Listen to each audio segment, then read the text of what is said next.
En latin, le mot fagus est le mot qui sert à désigner l'arbre, le hêtre. Et en vieux français, donc l'arbre, le hêtre, s'appelait le faux. C'était le mot donc, qui désignait cet arbre. Là, on est tout près d'un sommet qui a longtemps été recouvert de hêtre et qui en a donc tiré son nom. On est tout près d'un sommet qui s'appelle la Tête des Faux. Bonjour à toutes, bonjour à tous. Aujourd'hui, petite balade à travers laquelle je vais peut-être pas vous montrer ce que la nature fait de plus beau. Ce serait plutôt vous montrer ce que l'homme est capable de faire de plus moche. La Tête des Faux, en fait, c'est un site historique de bataille de la Première Guerre mondiale. Et, son implantation surplombant le col du Bonhomme, en Pays Belge, une fois de plus, en a fait donc un enjeu stratégique. Dès août 14, les Allemands s'y installent avec des observateurs et l'artillerie et pilonnent le col du Bonhomme pour empêcher l'armée française donc de fondre sur l'Alsace. Ils la pilonnent tellement, cette route, qu'ils arrivent à détruire un poste de commandement français. Le 2 décembre 1914, le commandement français envoie un détachement de chasseurs alpins et d'infanterie à l'assaut de la Tête des Faux.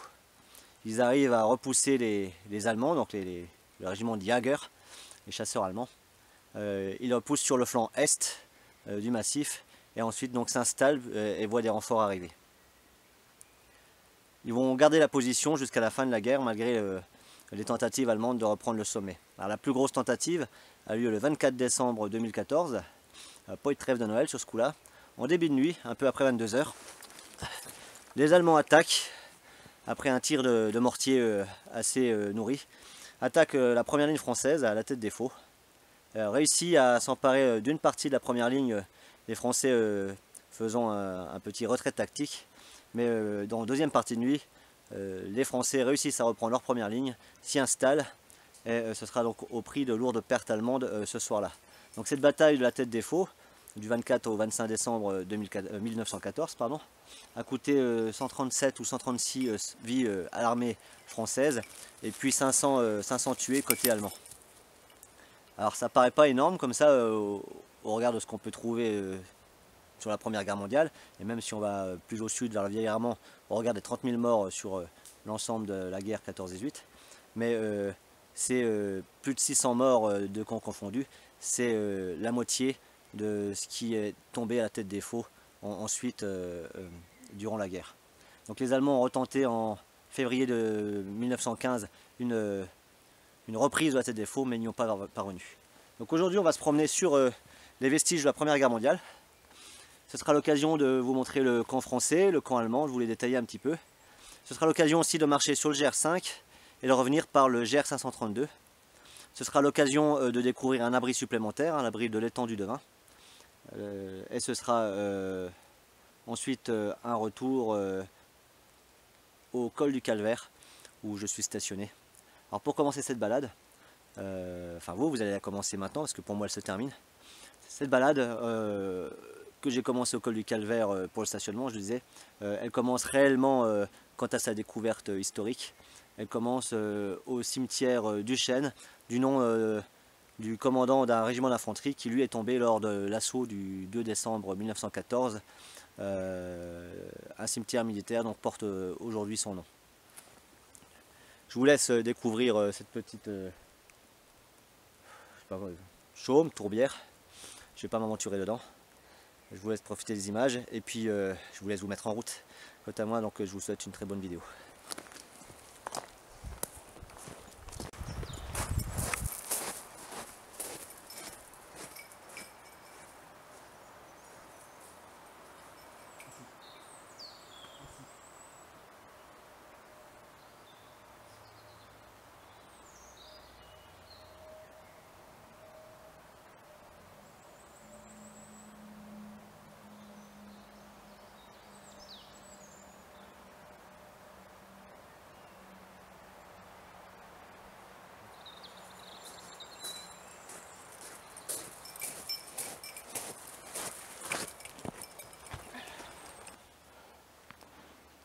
Le début de la visite des vestiges qui est marqué pour le parcours d'aujourd'hui, à partir du cimetière du Chêne.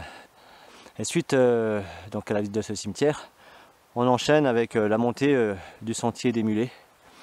Alors ce sentier pavé entre guillemets, qui a été construit pour faciliter donc l'accès au sommet de la Tête des Faux pour donc approvisionner les troupes françaises.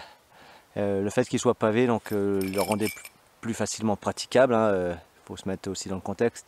Avec des grosses pluies, on pouvait avoir de la boue, et puis surtout avec les bombardements intenses qu'il y a pu y avoir sur le secteur, la terre remuée plus l'eau ne devait pas faciliter le chemin. Quand on monte ce sentier, on peut voir de part et d'autre des restes de tranchées françaises. On est bien du côté des lignes françaises. À savoir que les fortifications françaises n'avaient pas été faites pour s'installer dans la durée. L'objectif de l'armée française était de prendre col et sommet vosgien assez rapidement pour ensuite fondre sur l'Alsace et la libérer. À partir de ce moment-là, ils n'avaient pas prévu de se fixer, et les abris ont été construits avec des matériaux donc, trouvés sur place pour la plupart, auxquels on a ajouté donc, du métal et un peu de béton. Côté allemand, par contre, on verra plus tard, c'est flagrant. Les Allemands avaient une autre doctrine. Les Vosges, il ne s'agissait pas de les dépasser pour fondre sur la plaine Lorraine, il s'agissait de protéger cette frontière naturelle. Donc eux, c'était implanté avec des abris et fortifications bétonnées, avec donc du béton armé, du métal un peu partout. Et on va voir que donc, ces fortifications ont bien plus survécu aux outrages du temps.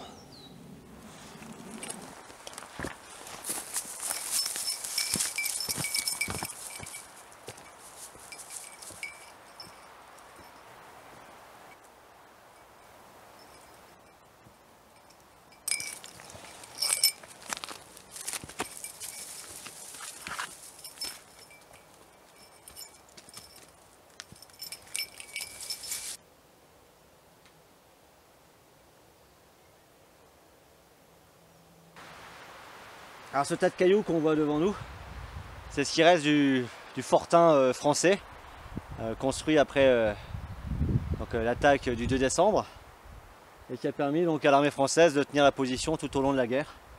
Alors on peut voir, c'est des pierres, essentiellement c'est du granit. Et donc ça a été prélevé sur place, et puis on a des restes d'armature métallique, de la poutrelle, qui a servi à consolider l'ensemble, mais on ne voit pas d'ouvrage bétonné.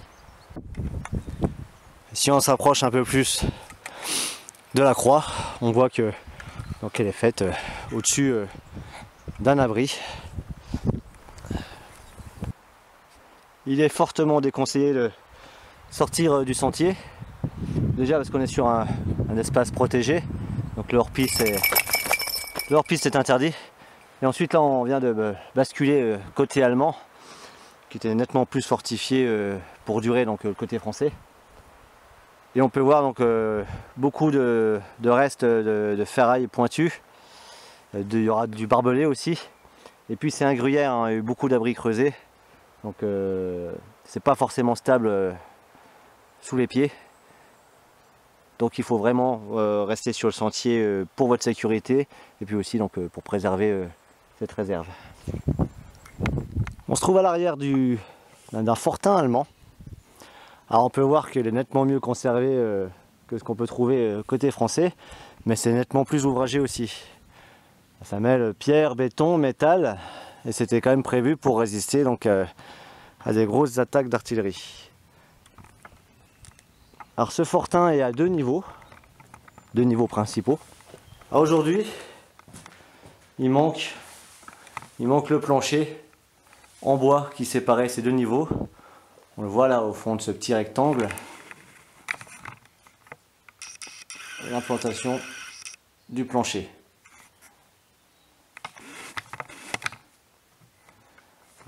On peut voir donc une des entrées au niveau supérieur qui permettait de monter donc à des postes de tir avec des meurtrières en métal donc, qui peuvent se refermer, qui sont encore fonctionnelles. Alors ce genre de meurtrière était pratique pour se défendre des attaques à la grenade. Alors, il y avait juste ce qu'il fallait pour sortir le canon du fusil, mais un grenadier à l'assaut qui vous balance une grenade sous le feu ennemi, il faut vraiment qu'il soit très précis ou très chanceux pour avoir une chance donc d'arriver donc dans ce fortin avec sa grenade.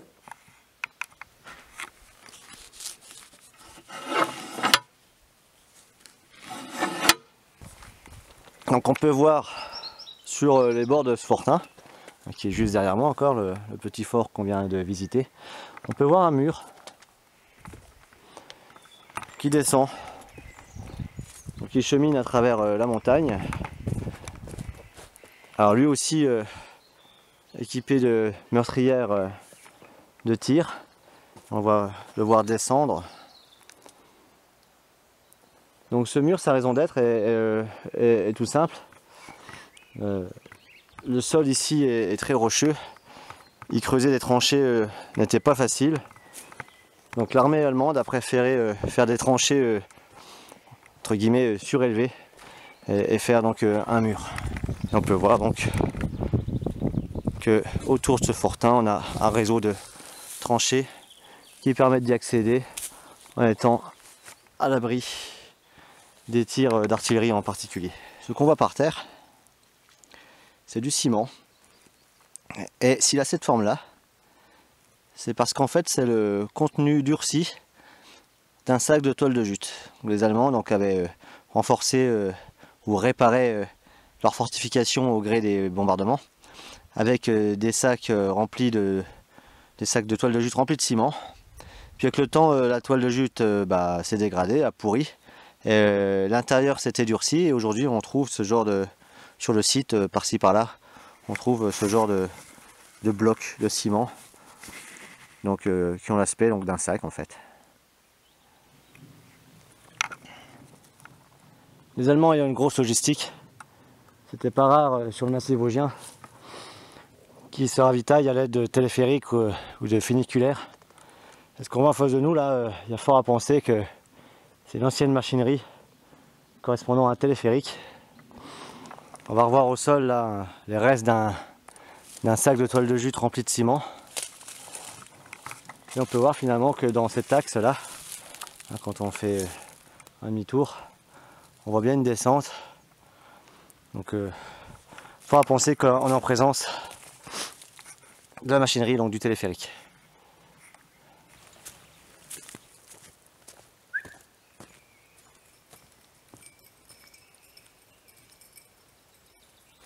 Donc, plus haut on avait vu ce qui ressemblait au reste d'une machinerie.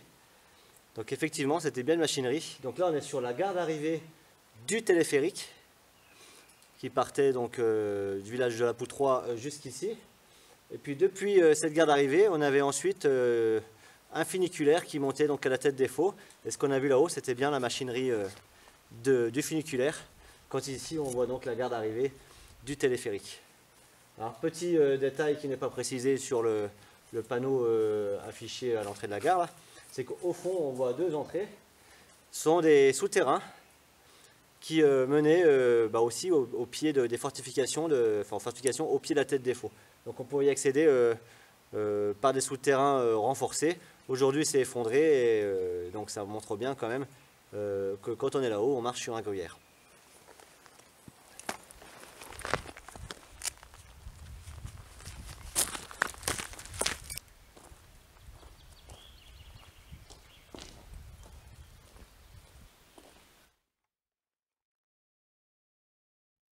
Petite pause repas à l'abri de l'étang du Devin. Donc, comme son nom l'indique, se trouve donc à l'étang du Devin. C'est un abri tout simple, c'est un ancien aussi site de la Première Guerre mondiale. Il s'agissait de la station de pompage de l'armée allemande. Donc, pomper l'eau dans l'étang du Devin qui est juste à côté, et puis l'envoyer donc à la tête des faux pour que les troupes puissent avoir de l'eau potable. C'était aussi un endroit où était installé un générateur électrique. Cet étang du Devin s'appelle comme ça parce que bien avant la Première Guerre mondiale, paraîtrait-il qu'un devin s'y était installé. Son prénom, je crois, c'était Colin, donc d'où son nom, l'étang du Devin. Aujourd'hui, c'est plus une tourbière qu'un étang. Alors cet abri est vraiment très spartiate. C'est un abri plus au tableau de chasse, mais c'est pas celui où je passerai la nuit. Déjà, c'est du béton, c'est plutôt froid. il n'y a aucun système de chauffage, aucune porte et aucune fenêtre. Par contre, et là c'est important, il y a tout ce qu'il faut au niveau poubelle, et même pour faire du tri, on peut mettre les bouteilles plastiques, les bouteilles vertes dans des conteneurs différents. Donc pour les randonneurs qui pique-niquent, c'est quand même pas trop mal. Voilà. Autre avantage de cet abri, c'est qu'il est quand même en plein sur le GR5. Il est doté de 2 tables en béton avec bancs et tabourets à l'intérieur et une table à l'extérieur, pareil avec des bancs.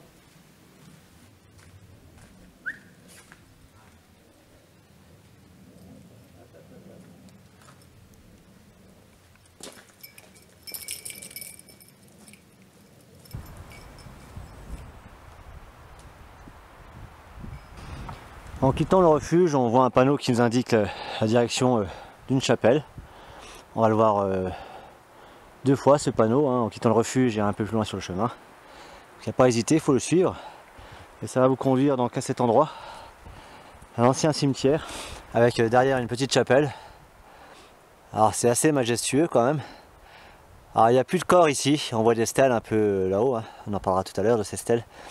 Mais les corps ont été déplacés et sont actuellement donc au cimetière de la commune de Orode, commune du Haut-Rhin. Ces stèles qu'on voit là-haut donc sont des restes de monuments funéraires et sont des œuvres d'art quasiment, quand on voit dans quelles conditions elles ont pu être faites. Ce genre de stèle est typique d'un phénomène donc pendant cette Première Guerre mondiale. C'est le culte du camarade qu'on avait comme affaire des hommes déplacés, loin de chez eux pour certains. Pas de lien rapide avec leurs proches. Donc des gens qui finalement développaient un fort esprit de camaraderie dans les tranchées et dans les bunkers. Et finalement sa famille, ça devenait le compagnon d'armes, le copain de misère. Ça explique que parfois on trouve des stèles magnifiques avec quelques mots étant dédiés au corps qui repose en dessous. Les gars réussissaient à faire beaucoup avec pas grand chose au niveau matériel, quoi. Autour du cimetière, encore de nombreux abris, en tout cas ce qu'il en reste. On pourrait être tenté de rentrer, visiter, alors celui-là c'est même pas la peine, on voit qu'il est effondré. Je les conseille fortement déjà parce qu'effectivement ça peut vous tomber sur le groin. Et ensuite parce que ces abris sont devenus les habitats des chauves-souris, donc qui sont des animaux qui ont tendance à disparaître. Depuis les années 50, on a perdu à peu près 50% de la population sur le massif. Alors les chauves-souris locales, pas avoir peur, hein, elles sont insectivores. Elles vont pas s'en prendre à vous comme dans les films d'horreur. Ce sont des petites bêtes pas gênantes du tout. Alors leur habitat s'appelle des gîtes. On ne parle pas de nid, hein, pour une chauve-souris, on parle de gîte. Si vous rentrez avec une frontale, une lumière un peu trop forte dans leur habitat, vous allez les déranger. Ce bâtiment plutôt en bon état, c'était l'infirmerie du camp allemand. L'intérieur est plutôt spartiate, vous verrez sur les photos. Je pense qu'on a fait le tour de l'essentiel en ce qui concerne la tête des faux. Donc c'est sur devant ce bâtiment, ces images de ce bâtiment, que je vais vous dire au revoir et merci d'avoir regardé cette vidéo. Et pour terminer cette vidéo, j'ai choisi une chanson dans laquelle un gars explique à sa fiancée qu'ils se retrouveront au ciel et qu'en attendant, ce sont les anges qui vont le ramener à la maison.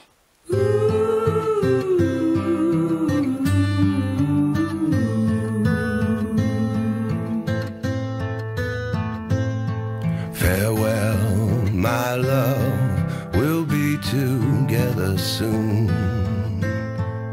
I'm resting with the angels, they'll carry me to you.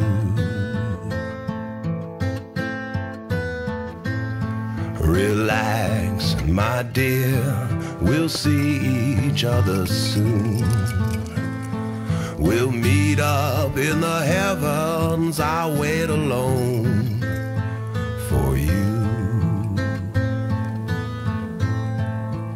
Oh, I hear them say the angels are calling me back home.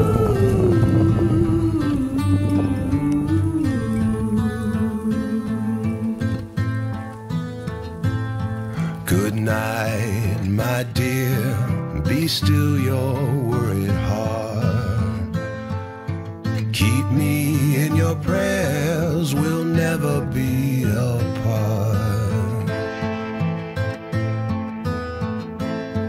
Take heed, sweet love, you'll never be alone. I'm watching from the heavens to keep you safe from harm.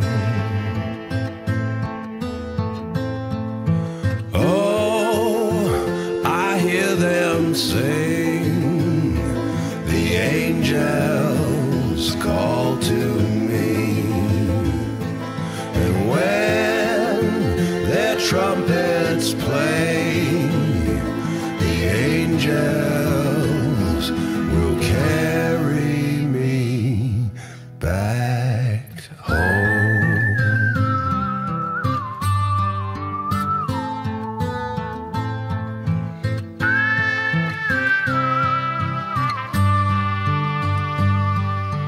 Oh, I hear them sing, the angels call to me,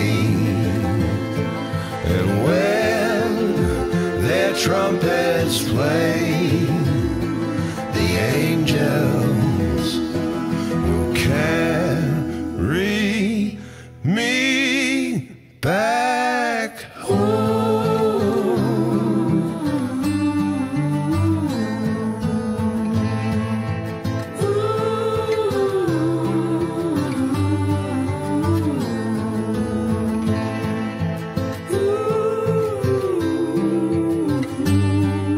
They're calling me back.